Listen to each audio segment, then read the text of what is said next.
Good morning, friends. Welcome to Dream Big Today. My name is Debbie, and this is Monday, Magnificent Monday. This is July the 10th, 2023. And what a great day it is. It's a great day to bounce up and start Bible study, reading your Bible and just digging out some new things you haven't seen before. It's a good day to just get out and see the sun come up because you can. It's a good day if you're my little grandson, and I say little, he's 20, starts his brand new job as a fireman today. So today is orientation. And man, you know what? When you look back at somebody's life and you see how bold and ornery they were, how strong they were, and everything that has led up to this day, I can see now that his past years was his training for this day.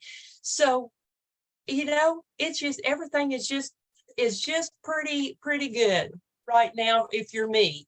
And I know a lot of you are just, rolling today and just everything's going to be great. Thank you, Cassie. It is going to be a great day. So if you would put your prayer request, your praise reports in the chat box. And you know what? It's a great day to praise. It's a great day to pray. But also always find your prayers, your scriptures to support what you're wanting to pray about. You've got to find the promises in the word. They're everywhere. So anything you read that you can mold it to you on what he's telling you. Get those promises and get used to doing that. We're going to read about Paul and his situation, and God's speaking to him. He's speaking to you too. So if you would like this page and just share it, show, let your friends know that we're doing this and using the 1 year Bible. We're over halfway through reading the Bible again this year, and that's just wonderful. We all got through Leviticus together. There's nothing better than that. And now we've been going through the genealogy and everything like that. Well, let's do that together, because sometimes we pick up something different out of that. But anyway, thank you for being with me today. Let me just jump into my devotion really quick. Because in my devotion, I make little notes of significant things that happen. And so today I've marked that my grandson begins his new job. And a week ago, I marked that my granddaughter was at her first day at college for basketball practice, or, whatever they're doing, training. So here is today. Delightful Lord, your comforts delight my soul. Oh, wow. Isn't that awesome? This world presents me with a multitude of anxieties, too numerous for me to count. Everywhere I look, there's problems and trouble. In the midst of all this mess, I need to look to you over and over and over again. Where are you looking? We're gonna talk a little bit about this with Paul today. But remember Matthew 11:28. If you're starting out and you're just not, on cloud nine like I am this morning, Matthew 11:28 says, "Come to me, all of you who are weary and burdened, and I will give you rest." Submit to him. Don't worry. There's nothing in the Bible that talks about worry other than don't do it. So get in the word. Find your promises and stand strong on those promises. So let's jump into the word this morning. We are on First Chronicles 9, chapter 9 and chapter 10 today. And there's more of the genealogy. And so, I thought, well, what can we pull out different from this today? Because, I can't pronounce all of those words or all of the names. I mean, it's just going to be a little, comical coming from an Okie trying to say these, with my accent. But as we've seen so far, the first 9 chapters of First Chronicles is a who's who of Israel's history with an emphasis on the royal line of David. And then when we get to chapter 10, that begins David's story. So one of my notes in my Bible is a good reminder, and I want to tell you this too. If you're a believer, these people we've talked about are your ancestors too. Read their names with awe and respect, just like you would if you were doing your research anyway on your immediate family history. And when I say immediate, I'm not talking about 2,000 years ago or 3,000 years ago like this is. You know, if you were even talking about your greats or another great in there, you know, it would be like, wow, they lived through this. They lived through those days where they had to cook over an open fire. And, you know, I thank God every day that I wasn't my great grandmother, because it would have probably stopped there. I'd have probably made everybody sick on that open campfire. But these people were tough and they lived through a lot. So anyway, let's kind of just look over and see what we've got going on today. We see they're talking about is the summary of the genealogy. Yes, Nancy says this is real history. It gives us unity. It is real. Everything about this is real. We talk about, or they're talking about the people of Judah exiled to Babylon because they were unfaithful to the Lord. Now we see this theme throughout everything. Disobedience and obedience. What are you going to choose today? Some of the people from the tribes of Judah, Benjamin, Ephraim, and Manasseh came and settled in Jerusalem. And looking down at verse 9, it says, these men were all leaders of clans, and they were listed in their genealogical records.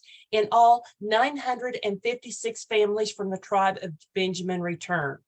That's a lot of people, folks. And I don't know about you, but I've seen, you know, 2 or 3 families that wouldn't have been able to travel together without fussing and fighting all the way. Here's 956. So they're doing something right. And then the priest, it talks about the priest, and look down in verse 13. In all, 1,760 priests returned. They were heads of clans and very able men. They were responsible for ministering at the house of God. And the first time I read that, I thought, oh, wow, that's a lot of people preaching. But then, you know, I'm looking at it again, I'm reading some other things about it. Well, it's not necessarily that. You know, it says they were very able men. Well, what if there's something broken? Here's somebody that knows how to fix it. What if there's something that needs to be done that's in your giftings, in your talents, in your abilities? This is all a form of ministering whenever you can jump in there and use whatever God gave you to help. Maybe they were just encouraging the priest. Maybe they were bringing the water in, or I mean, there's just you see what I'm saying? There's a whole bunch of different things that this could be wrapped around. Everybody has got a place, and it doesn't have to be on stage. It can be in the background. It can be dumping the trash. It doesn't matter what it is. You are ministering in the house of God.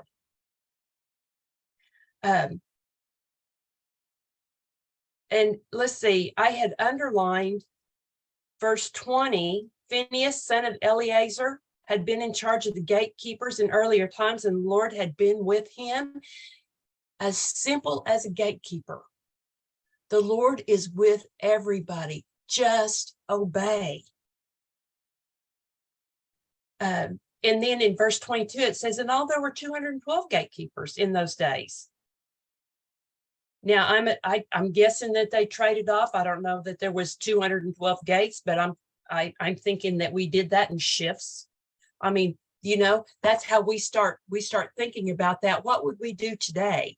We would say that, okay, so you've got the 3 to 9 or the 9 to midnight or whatever.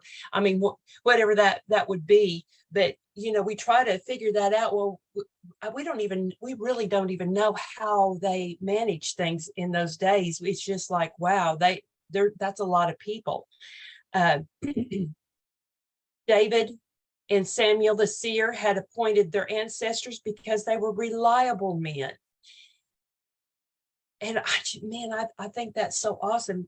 I want to be one of those people that's reliable. I want to be known as somebody that they can call on, because it's encouraging, and I be a helper, be somebody ministering in whatever capacity is needed.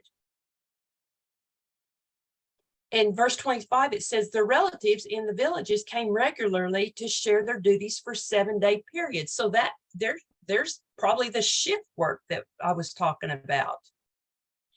Then when we get on over towards the end of chapter 9, start seeing some of the things, the names of like Saul. We see Jonathan. This is ends of the Saul's genealogy. I didn't even really say that right, but anyway, let's jump over to chapter 10. Now we have like a summary of Saul in the last days, talking about the Philistines attacked Israel, and they closed in on Saul and his sons, and they killed 3 of his sons, Jonathan and Benadab and Malchushiah. The fighting grew even worse around Saul and wounded him. He groaned. Armor bearer wouldn't kill him, so he fell on his sword. And the armor bearer did too, because he would have been in trouble for letting him get injured or killed anyway. So he just took care of that. And so we see that Saul has died in the battle. Israel's defeated in the battle. Saul is further disgraced. They cut off his head and hang it on with the idol at to the temple of Dagon, or however you say that. And then when everyone in Jabesh Gilead heard about everything the Philistines had done to Paul, all of their mighty warriors brought the bodies of Saul and his sons back to Jabesh, and they buried the bones beneath the tree at Jabesh, and they fasted for 7 days. So verse 13 and 14 in that, this is the spiritual reason of Saul's death. So Saul died because he was unfaithful to the Lord. He failed to obey the Lord's command, and he even consulted a medium. Man, don't put anything in front of God. No wishing upon a star, no horoscope, no other religions that is contrary to God's word. Instead of asking the Lord for guidance, he sought this medium. So the Lord killed him and turned the kingdom over to David, son of Jesse. So now we went into a different bloodline. So now then, as we go on through the rest of this part of Chronicles, then we'll be reading about David's reign in those days. So it's just kind of fun to buzz through them and just, pick out something. There's always going to be something to look at. Now let's jump into Acts 27, 21 through 44. This is a great story today about Paul. So they're on the ship. We learned that what had happened from yesterday. It says no one had eaten for a long time. Now, it's not that they were fasting. It's probably just due to this is 2 weeks on the water and they're miserable and poor conditions. I've only been on a ship one time that it was it was really rocky on a cruise that we did one time, and I got seasick. And so I can't imagine being in this kind of ship. It wasn't the cushy cruise ship I was on, and trying to, just make it one day to the next. But they were probably seasick. Paul called to the crew and said, "Men, you should have listened to me in the first place and not left Crete. You would have avoided all of this damage and loss. But take courage. None of you will lose your lives, even though the ship will go down." Now, there's 276 people on this ship. And I would imagine that's a noisy ship. There's things cracking and making all kinds of sounds in this ship, besides people, besides the dinging and stuff that they're doing. And he's telling them, be brave. Now, if we go back to Acts 27:10, what he said there was, men, I believe there's trouble ahead if we go on. Shipwreck, loss of cargo, and danger to our lives. Now, he wasn't doing a "I told you so" type of message. He was probably just making sure they understand, because he's led by God, that this was the word from God, and I told you about that. And so it's always good to reinforce the word that God has said. He says in verse 23, "For last night an angel of God whom I belong, whom I serve, stood beside me, and he said, 'Don't be afraid, Paul, for you will surely stand trial before Caesar. What's more, God in his goodness has granted safety to everyone sailing with you. So take courage, for I believe it will be just as he said. But we will be shipwrecked on an island.'" Now, God didn't tell Paul which island it was. This angelic presence was an encouragement. In that storm of life, there's nothing better than whenever God sends somebody to sit beside you, hold your hand whenever you're going through a tough time. That could be in your living room. That could be in the emergency room while you're waiting on a loved one to come through a surgery. That could be anything. That could be just somebody that hasn't been able to get out for a long time, and all of a sudden, not all of a sudden, like time goes and their thoughts are just not quite right because they haven't had any contact with anybody. You have to. We read in Proverbs today, a real friend sticks closer than a brother. That's encouragement, folks. Whenever you've got somebody that reaches out to you, you need that encouragement.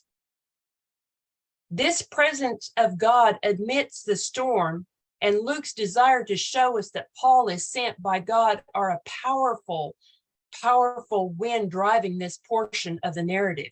Luke is still writing this story. Luke is probably here. And he's thinking, oh man, I got to get my thoughts in order because I'm documenting this. Of course, he's had divine help in documenting that. But just imagine what that was like for him to write this. Whenever we see this, think about Jonah. Jonah's presence on the ship threatened to destroy everybody. But Paul's presence on this ship gives them security and safety. But they're just not sure about it. So then about midnight on the 14th night of the storm, now this is miserable. If you're in a storm for 2 weeks, what's your storm look like? Have you been in a 2-week long 24/7 storm? They've drifted. They, I mean, another good teaching. Whenever you're in those storms and you don't have anybody speaking into you, you don't have your Bible with you, you're drifting. And whenever you're drifting, you're not probably following the word. You're following what the enemy is trying to get you to drown with. So they dropped the weighted line and found that the water was 120 feet deep. They dropped it, and they talk about a fathom. Fathom. Well, all the measurements in the Bible had to do with what they could feature. So this fathom was like stretching your arms out as straight out, which would probably be like 6 foot if you're me. And so that's a fathom. And so if you have this many fathoms, then that's how deep the water is. So now that was just a little tidbit that I got this morning whenever I was listening to somebody talk about it. So they measured it again. They kept measuring it. See, in their mind, they're drifting. They're drifting in this storm. They're thinking, it's over. We're done. Even though Paul has told them different. At this rate, we will soon be driven against the rocks along the shore. So they threw out 4 anchors from the back of the ship and prayed for daylight. 2 weeks of misery. They took all of the precautions. They did all they could do. And then the last thing is they prayed. That's what we do. Whenever we've got something facing us, we clean the house. We get all of our finances in order. We get all this and that done, and we get the yard mowed, and then we pray. What if we reverse that and prayed first and then let God direct your steps? Because all of this stuff didn't matter. None of this stuff mattered. He's already promised you that he's in control. You have to find these promises. Paul has told them that everyone is going to be safe. So then the sailors tried to abandon the ship. They still are thinking, oh no, we've been here and done this, and we've never been in a 2-week storm. We're getting out of here. We're gonna get in that lifeboat. We're gonna sneak out. But Paul said to the commanding officer, you will all die unless the sailors stay aboard. So the soldiers cut the ropes of the lifeboat and let it drift away. See, the action of those soldiers didn't go unnoticed by Paul. I mean, just 276 people on here, and Paul happens to be where he can hear them talking and know what's going on. And Paul is a prisoner. He's probably still preaching to everybody. God's message to Paul was everybody that stayed on the ship was going to be safe.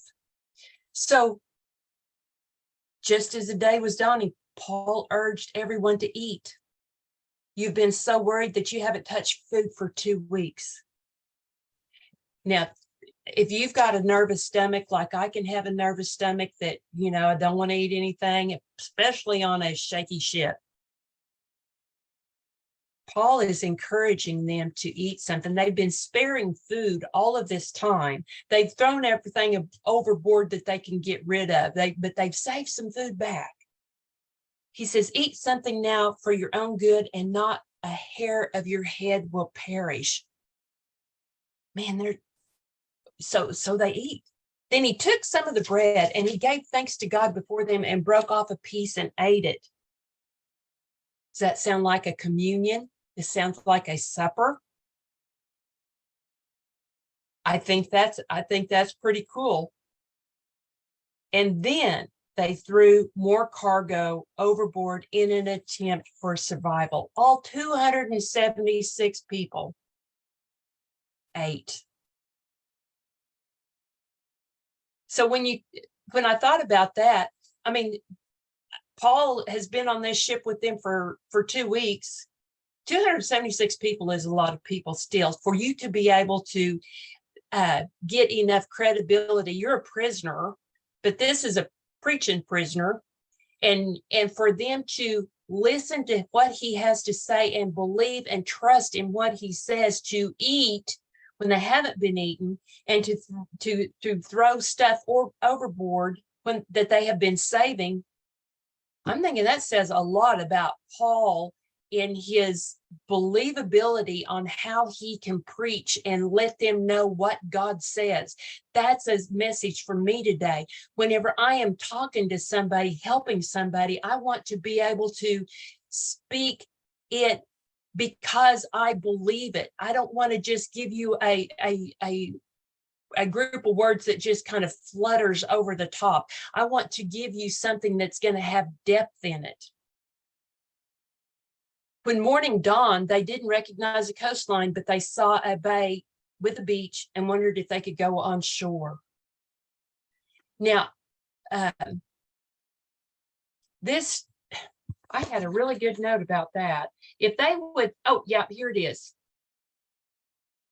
They came to an island called Malta. The place where the ship landed is now called St. Paul's Bay. Now, here's the thing.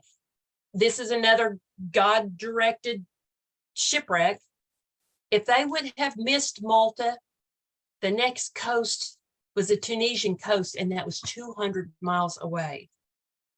So in all of this, God is still in control to get them where they need to be. What do so what is that? What do you do whenever you're in a storm?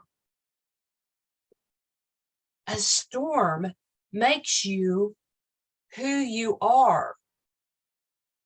Oh, no, let me restate that. A storm does not make you who you are. The storm shows you who you are. See, you could have been in a classroom with somebody reading the same books, taking the same test, but you're processing it all differently. And when it comes down to it, you succeed, they don't. What changed on that? It was how you're receiving stuff. When I read this word, I'm receiving what I'm praying for discernment. I'm praying for wisdom and knowledge. And I want to come out of this with another layer of faith, another level over and beyond what I had yesterday. Because the depth in those storms of life, the depth of your faith is going to be revealed. So just like these people should do, pray, trust, and then do what God tells you to do. See, in those storms, one of my other little snippet I wrote down, when you're having that storm, this is where like they say, the rubber meets the road. Don't jump ship. In a marriage, we come through tough times. Do we just throw up our hands and walk out the door because he didn't tell me thank you for that meal? Does he just, say I'm done whenever he walks in and the meal wasn't what he expected, or something else happened? One of the kids did something, it was your fault, not his. You know what? The enemy wants to make this bigger than it is. In the whole scheme of things, will it matter in 6 months? Whatever that happened, will it really make a difference? These storms shows you what's important, what you keep and what to throw overboard. It brings a new value to you. So these people, there's 276 people on here. They could have been just mumbling, grumbling, and complaining through the whole time. And I'm sure some of them were. But I know from just what we've read about Paul, he preached everywhere he was at. He never let a person, pass by that he probably didn't talk to him about Jesus. So all of these people at some point in time over this 2-week period have heard him. This is why they trusted him enough to eat. That's why they probably didn't jump overboard into that life raft. They stayed with him. So what do you do when you're in that storm? Do you call all of your friends for the purpose of panic? Or do you call all of your friends for a purpose of prayer? See, that can be on the same phone call. That can be in the same text. You're either believing for the miracle, or you're believing to have everybody jump into your shipwreck and moan and complain with you as that ship goes down.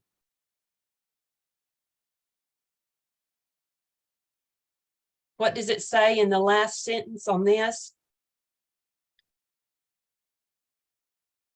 Everyone escaped safely to shore, even Paul. They normally would kill the prisoners because you don't let a prisoner escape because you'll be killed. Paul's a prisoner, but he has gained a relationship with the commanding officer. The commanding officer wanted to spare Paul, so it was just easy enough to say, don't kill anybody. Paul has been promised that he is going to continue on his trip. This was a fulfillment of the words spoken to Paul. When we bounce back to Acts 27:24, let me read that again. Don't be afraid, Paul, for you will surely stand trial before Caesar. What's more, God in his goodness has granted safety to everyone sailing with you. If they would have jumped overboard, they would have been guaranteed this safety. Stay in that ship. Pray. Pray is what you do whenever you're beginning your day. We're going to be getting on some kind of a ship today. What is that looking like for you? We've got to pray about everything. Don't ever stop praying. Pray, pray, and pray some more. There's something happens when your knees hit the floor. You have a great rest of the day. I'll be back at noon for Noon Nuggets, and we'll just see what we can dig out of today's reading. I love y'all, and I'll see you soon. Bye-bye.